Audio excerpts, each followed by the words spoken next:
If you're doing your own SEO or you're considering hiring an SEO expert, I want to share these top red flag mistakes that you need to avoid and make sure that your SEO specialist avoids so that you're not going to get penalized by Google and your website wiped off the map. Welcome to Coffee and SEO, where we sit down for a coffee hour together and simplify SEO, making it super approachable for your business. I'm Taylor, your host and the founder of Aligned SEO. And at Aligned SEO, we specialize in helping photographers, creatives, and service providers get visible online and reach their dream clients through holistic SEO strategies. Whether you're looking to increase your Google rankings, attract more dream clients, or just make sense of SEO, I will be your SEO guide and bestie. So let's simplify SEO, align it with your goals, and get your website working just as hard as you do so you can get back to doing what you love. The inspiration for this episode is looking at tons of photography websites that have these, I want to call them black hat tactics on their website.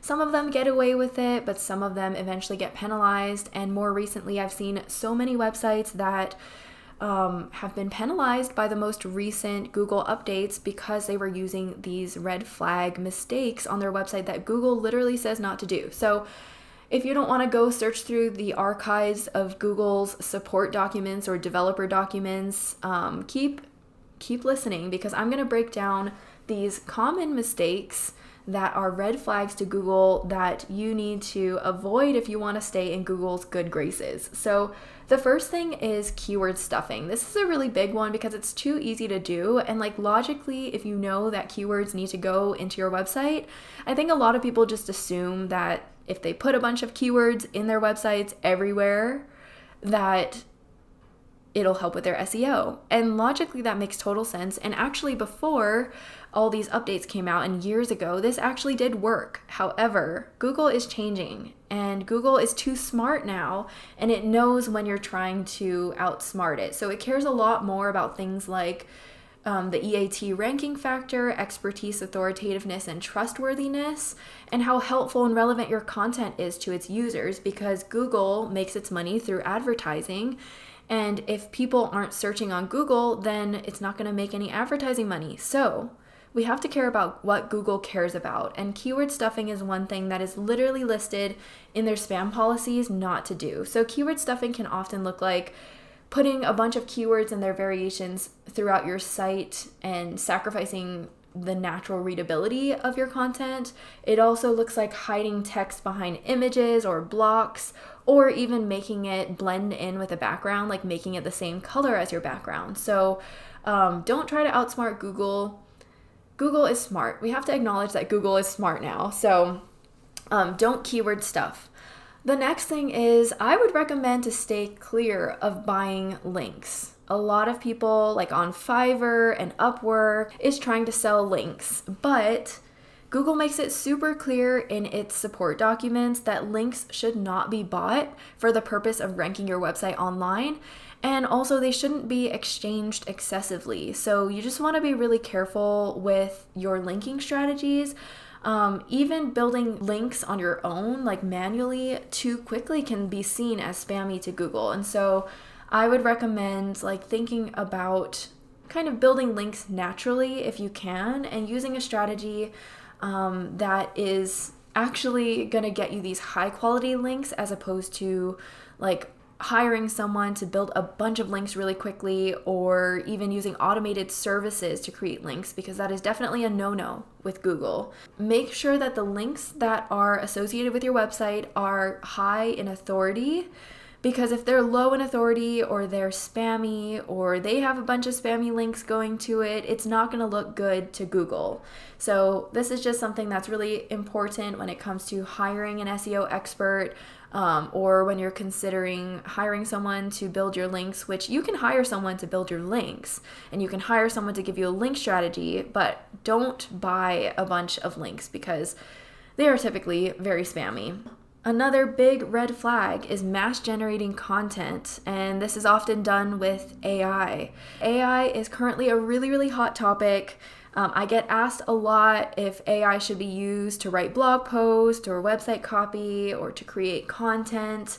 And I recently read an article from Google that talks about their stance on AI, and it looks like obviously they have their own AI called Gemini AI, and so they believe in the use of AI to get people helpful, relevant content, and that's exactly what they're doing. However, if you sacrifice helpfulness, or if the AI is using inaccurate information, or if it doesn't sound unique, if it's copying or duplicated content from somebody else, your website will be penalized. So I typically use AI for idea generation and content briefs, which can be so helpful. It kind of gets me halfway through when it comes to writing a blog article, but it's me, the human, Taylor, who gets to put the final touches on it and actually write the article. So it's unique from my perspective, and it provides a lot of value that AI can't necessarily bring because it doesn't have my personality. So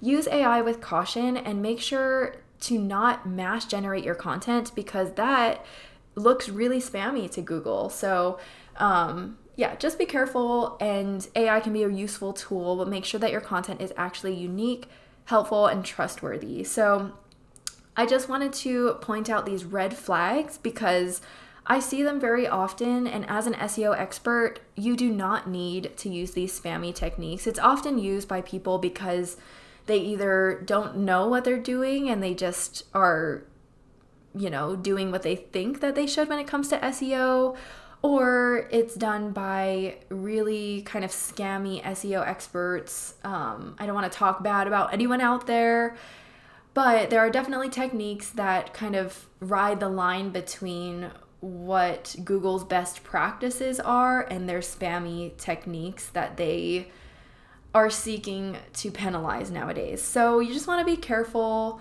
when it comes to your SEO strategy. There's definitely great ways to go about your SEO strategy, and you do not need to use these black hat or spammy techniques. If you want to learn more about the most common SEO mistakes and also how you can fix them, download my free guide. I will link it in the description below. It goes through all sorts of common SEO mistakes that are aside from spammy techniques, but also just normal ones like skipping keyword research, not optimizing images, and it walks you through exactly how to fix them. So I know SEO can be really overwhelming, and my goal on this Coffee and SEO podcast and as an SEO specialist at Aligned SEO is to break things down in bite-sized pieces so that you don't have to feel overwhelmed anymore. If you want to grow your photography business, if you want to do SEO on your website, but you don't have enough time and you'd rather hand it off to somebody else, I would love to connect with you and help you with this. I'm going to include a scheduling link down below to schedule a free consultation with me, and we can chat a little bit more about how I can help you with your website's SEO. I hope this was really helpful, and I will see you in the next episode.